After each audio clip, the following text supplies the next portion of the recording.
Hello everyone, this is Anisha Sharma, intern at LexClick and Company. I'm also a fourth year student at Modi University. This video is for LexClick and firm, and this video does not solicitate or promote any kind of advertisement for the firm. It is only for educational purposes. My previous video was related to trademark, and in the current video I'll be talking about copyrights. I'll be telling you what is copyright.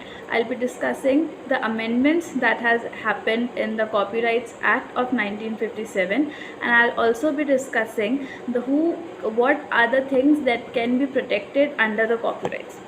Talking about the definition of copyright, copyright means copyright is to protect the work of the owner or the authorship for works such as literary work, any musical work, any dynamic work, or any choreographic work, any sculpture or pictures, or any graphical work, or any sound recording, any artistic work, or any architectural work, or any computer software.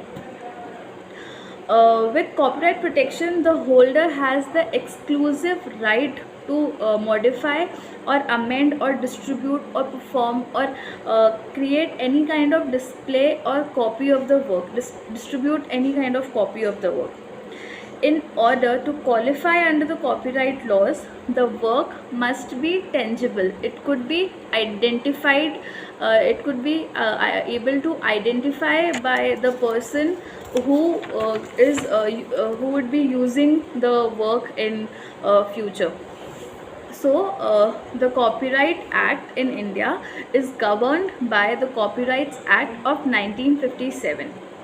Now, this act has been amended several times in order to pace with the current scenario. The Copyright Act grants author a lifetime coverage plus 60 years after the death of the author or the creator of the work.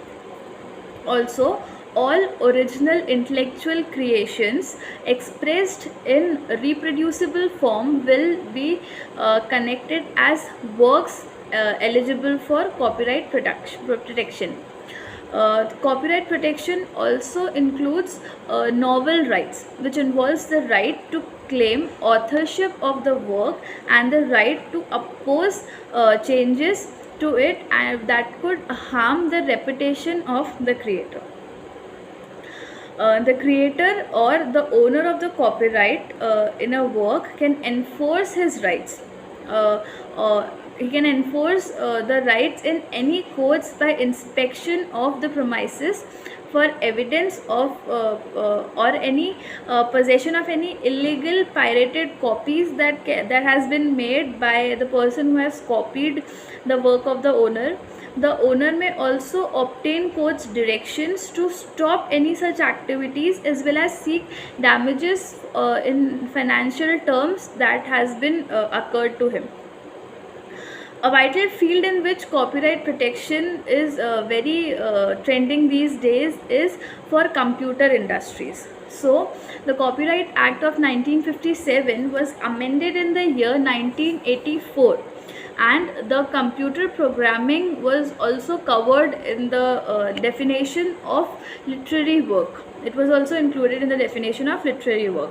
So, according to the new definition of the computer programming that was incorporated in the year 1994 in the Act, computer programming means a set of instructions expressed in words, code, or any other form, including a machine readable medium capable of causing a computer to perform a particular work or obtain a particular result. The greatest fear and the challenges of the copyright industry is piracy these days, because of which the act was amended in 1994, and the section 63B was inserted. The provision of section 63B provides that any person who knowingly makes use of a computer or for obtaining any copy of the original work, the person could be punished with imprisonment for at least 7 days which could extend to 3 years, and fine for not less than 50,000 rupees, which may extend till 2 lakh rupees. But the proviso of the said section, however, provides that when a computer program has not been used for gain or in the course of trade or business, then the court may at its discretion, providing the reasons in the judgment, not impose imprisonment, and impose only fine up to 50,000 rupees. The Copyrights Act was also amended in the year 1999, and it makes it free for the purchaser of a gadget equipment to sell it onwards if the item being transacted is not the main item that was covered under the Copyright Act. The Copyright Act was also amended in the year 2012 with the object of making certain changes for clarity to remove the operational difficulties and also to address certain new issues that had emerged in that time. Now, talking about the classes of work that is protected under the Copyrights Act, first is original literary work, any dramatic work, musical work, artistic work, cinematographic films, or any sound recordings. These are some of the things that are protected under the Copyrights Act. Thank you.